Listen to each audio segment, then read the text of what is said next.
Here you go. You're fine.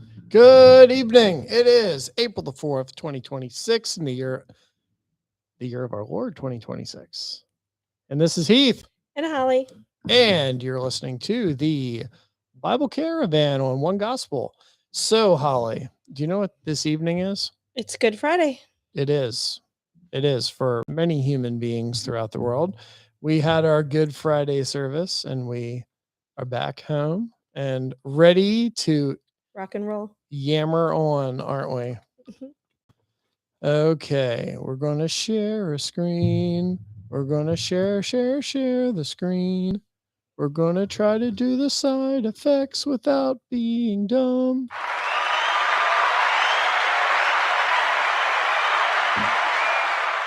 Okay. Welcome to the One Gospel Bible Caravan. A chronological Bible study in 1 year upcoming. Days 94 through 100. That would be tomorrow through next Friday. This is overview number 14. And Holly, as I fade the music away, I think we can all say we're making progress. We are fully 1/4 done. Yay! If you didn't think you could do it, you're 3 months in. You are. Yes. So, upcoming in these days, we have 103 minutes and 47 seconds of videos. Should you want to listen to us give you these verses, we're going through Judges, Ruth, First Samuel, and First Chronicles. Oh, this is very exciting, Holly. My heart is pitter patter. So, what is coming up? Well, let's see here. Looks like we're covering about 150 years in time. 13 generations are described. And we are continuing in the book of Judges. And for whatever reason, our chronological Bible study cut poor Jephthah in two. So we're going to continue his story. And then we have some more judges, don't we, Holly? We do. Ibzan, Elon, not the Musk guy. This is a different Elon. Yes. Abdon, Samson, not the TV, not Samsung, the mighty guy, Samson, and Micah. And then Judges ends with a story, the scandal of Gibeah, the punishment of Benjamin, and the repopulation of Benjamin. Although this seems to happen in the time of Phinehas, the high priest. So it must belong actually earlier in the chronology. After that, we've got Ruth.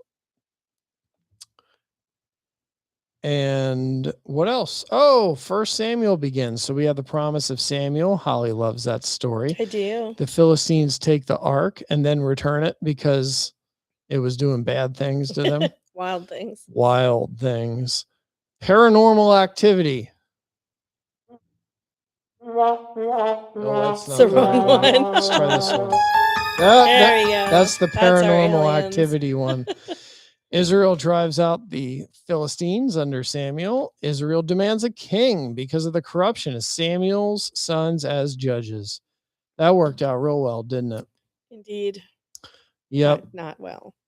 That was the opposite of the no kings thing right there. Yes. So, and then finally, the descendants of Judah. So, we have quotes because everything revolves around the Gospels. Jesus is the center of our universe. And so every reading you have, we're going to say, how does it reflect? Or how is it referenced? How is it quoted? How does it relate to the Gospels and the story of Jesus? So we've got some quotes here. Holly, why don't you read a quote? Okay. Matthew chapter 2, verse 23. And he came into wealth, he called Nazareth, that it might be fulfilled, which was spoken by the prophets. He shall be called a Nazarene. So the closest biblical quote is Judges chapter 13, verse 5. For behold, you shall conceive and bear a son, and a razor shall come upon his head. For the child shall be a Nazarite, a Nazarene in Greek, to God from the womb. And he shall begin to deliver Israel out of the hand of the Philistines. So the quote doesn't actually say Nazarene in No, Greek. no, I just That's read fine. what you wrote. No, that's fine. That's fine. You're okay. So, so you can see how the Greek Nazarean is almost identical to Nazarene. And in ancient languages, if you have all of the consonants line up and the vowels are different, it's essentially the same word in many cases. So the question, this is your rhetorical question, is this the quote of the prophets, plural? And what are the implications of this? So that's something for you to ponder on. The Bible has much more to say about the ark being taken. Psalm 78, verses 58 to 64. For they provoked him to anger with their high places, and moved him to jealousy with their carved images. When God heard this, he was furious, and greatly abhorred Israel, so that he forsook the tabernacle of Shiloh, the tent he had placed among men, and delivered his strength into captivity, and his glory into the enemy's hand. He also gave his people over to the sword, and was furious with his inheritance. The fire consumed their young men, and their maidens were not given in marriage. Their priests fell by the sword, and their widows made no lamentation. So, as you read, I like to think of things that are some questions you might think about. And so, Judges 11:30 is one of them. When looking at the outcome of Jephthah's vow, what is a conclusion one can draw from Jesus's warning in Matthew 5:37 about the source of Jephthah's mistake? And what about Saul's vow in 1 Samuel 14:24? Judges 13:3. Compare this to Luke 1:13, and then compare Judges 13:7 to Luke 1:15. Do you think John was a Nazarite like Samson? We're talking about John the Baptist here, Yes. just to help you out John the there. Baptist. Okay.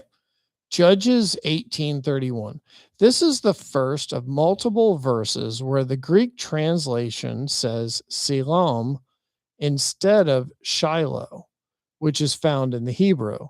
If Shiloh and Salem were actually the same place, which is not accepted history, how would that change how we think about each place name?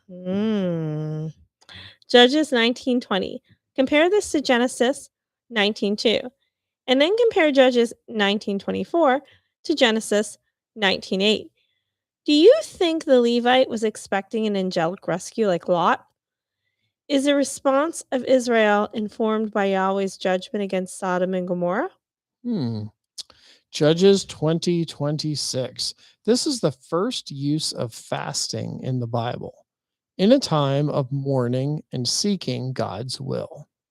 Is this what Jesus had in mind when he spoke of a future time that his disciples will fast? And that's found in Matthew 9, Mark 2, and Luke 5.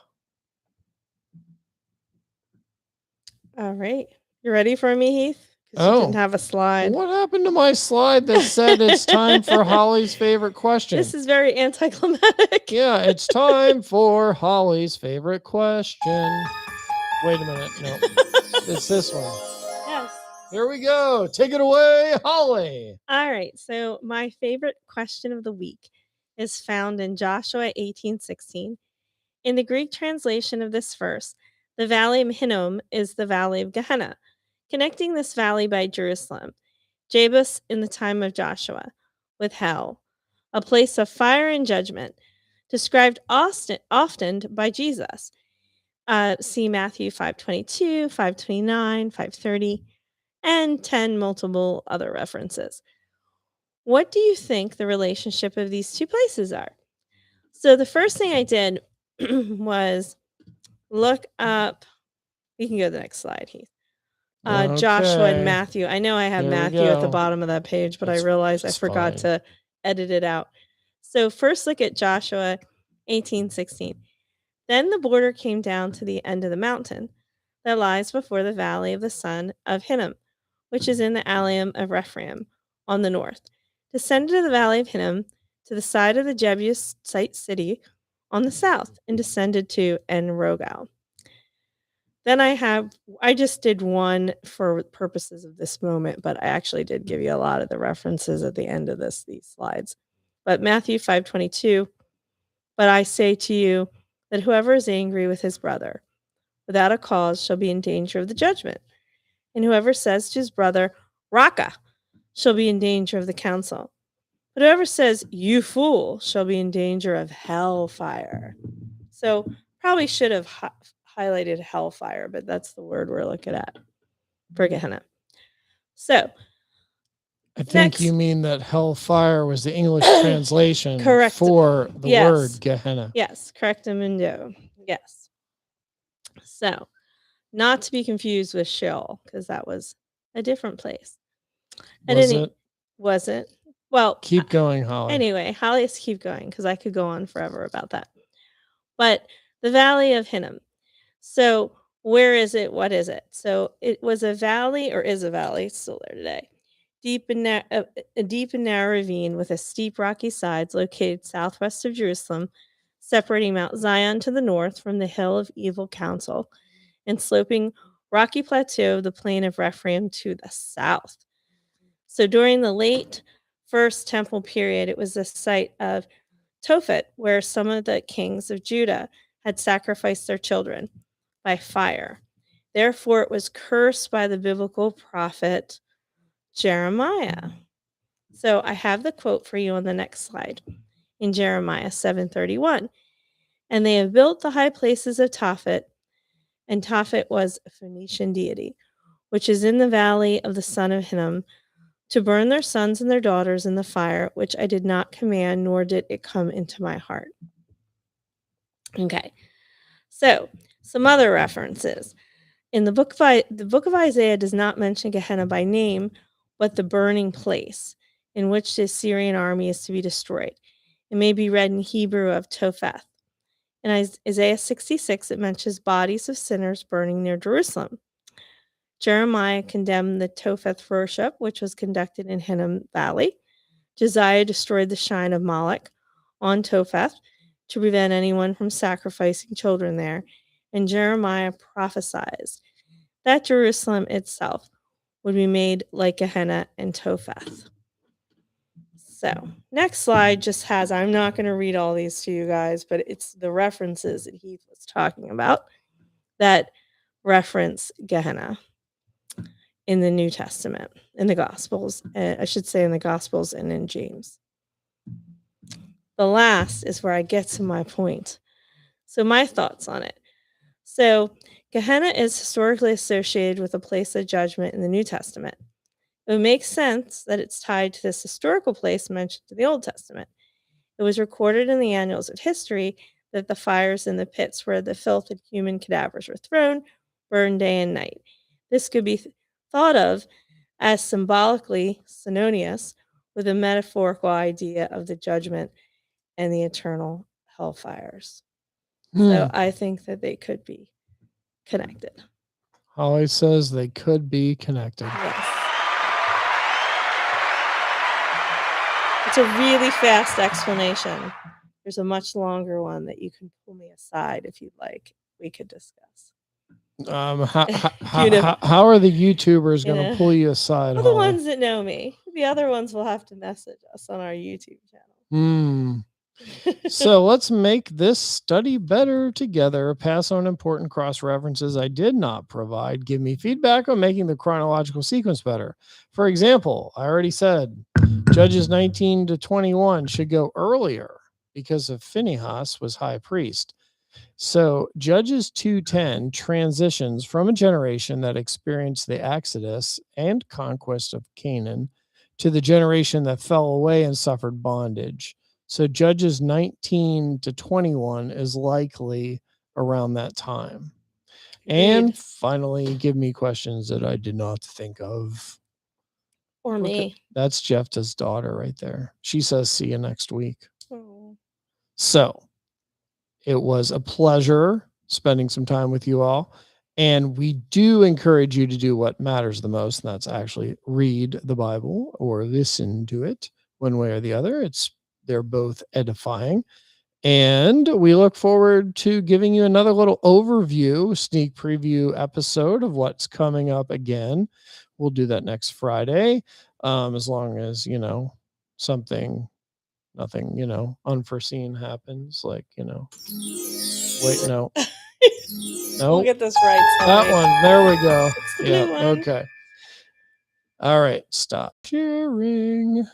And we're back on camera, Holly. Peace out, everyone. Have a great evening. A blessed Have a Easter. blessed Resurrection Sunday.